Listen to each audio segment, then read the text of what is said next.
వాసు, ఇవాళ independence day కదా, old age హోమ్కి వెళ్తున్నాం ఫ్రూట్స్ పంచడానికి. సారు నేను, నువ్వు కూడా వస్తావా? మీరు వెళ్ళరండి, నాకు ఒక ఇంపార్టెంట్ కాల్ ఉంది.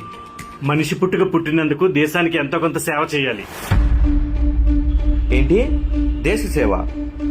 ఈయనకి ఇప్పటికిప్పుడు దేశ సేవ ఎందుకు పొంగి పొర్లిందో తెలుసా సార్?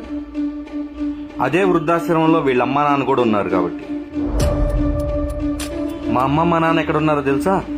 మా ఇంట్లో ఉన్నారు. మీకున్నంత ఆస్తి కూడా నాకు లేదు. మీ పిల్లలు పెంచుకుంటారని కుక్కని తీసుకొచ్చారు, క్రాస్ బ్రీడ్.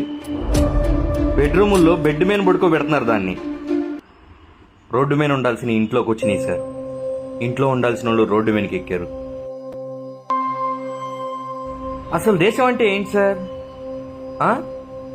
దేశం అంటే మట్టి కాదోయ్, దేశం అంటే మనుషులోయ్. మనుషులకి విలువీయడం నేర్చుకో, ఆటోమేటిక్ గా దేశానికి ఇచ్చినట్టే.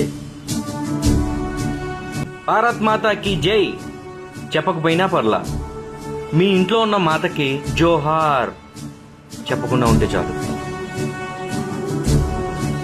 వెళ్ళండి, వెళ్ళి ఓల్డ్ ఏజ్ హోమ్ లో ఉన్న మీ అమ్మా నాన్న తీసుకొచ్చుకోండి. ఓ, దేశం కోసం కంకణాలు కట్టుకొని కత్తులు పట్టుకోవాల్సిన అవసరం లేదు. మీ ఇంట్లో ఉన్న వాళ్ళని సరిగ్గా చూసుకుంటే చాలు, అది కూడా దేశం.